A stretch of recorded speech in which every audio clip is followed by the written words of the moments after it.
Man, good morning, YouTube. Good morning, supporters. I'm not calling y'all subscribers or followers. I'm calling you supporters. I'm gonna title this, and it may be short. It may be short because I'm trying to. It's cold in Vegas. It's freezing, so I gotta get gas for this vehicle. Head to the gym till it warms up. It's actually I think when I woke up it was 34 degrees. So here we go. A month of freezing. Yeah, it's about a good month. Oh, sorry about that. Sorry about that. I cut a car off. I didn't mean to do that, sir.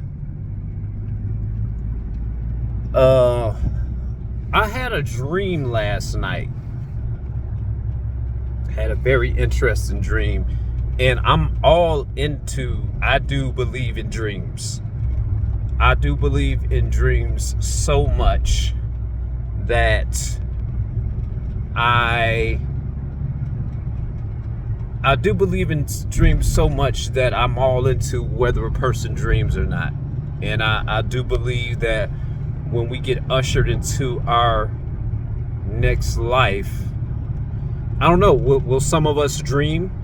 Will some of us just, wake up somewhere else? I believe that it's going to start off as a dream with me. But I dreamed last night that I was invited to a wedding. And mind you, in this dream was the spouse of my previous wedding. It's a very interesting dream. The colors in the dream were, I was dressed in a black tuxedo with emerald green. Some people coming from, I noticed one party in the dream had red and another party had purple on. And these were various parties getting married. And I was asked to write some words in a card or to say something inspiring at this person's wedding. I don't know whose wedding it was. But I was supposed to say something, and I believe that I was either missing some shoes or a garment to the wedding. And I was trying to go out and get some shopping done. And the city of the wedding was very beautiful. It's very beautiful. It's almost like Oz.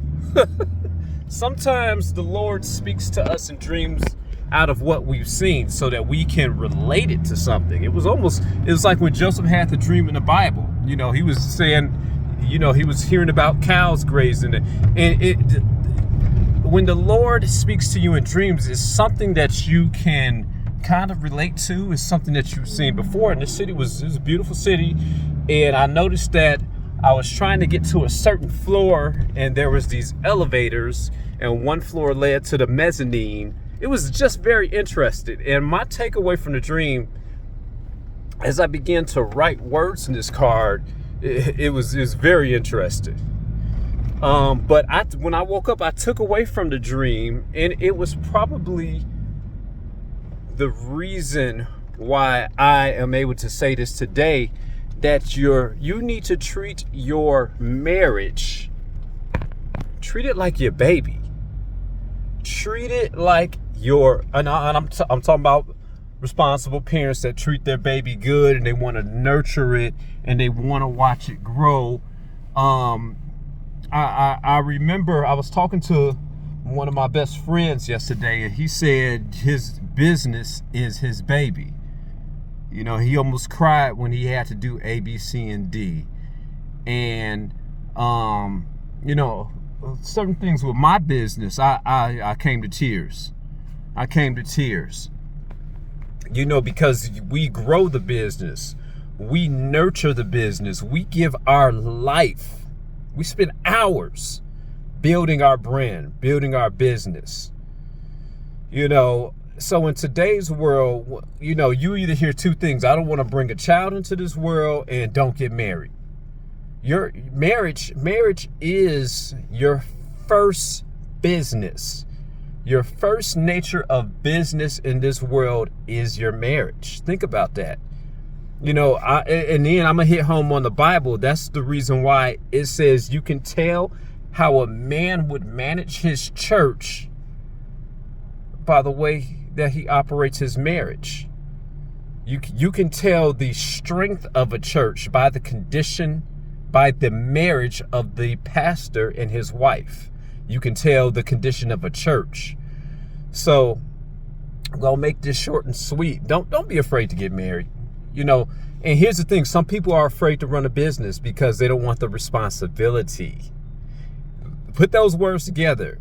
They don't want the responsibility. They just want to come in and be an employee, do their job, check out, and go home. That's not what marriage should be like.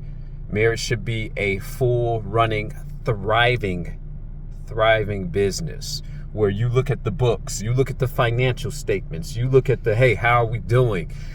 And here's the thing. Treat your marriage like that, and you'll treat your spouse better. You know, and you're going to be like, well, is your spouse the employee? No, I'm not saying that.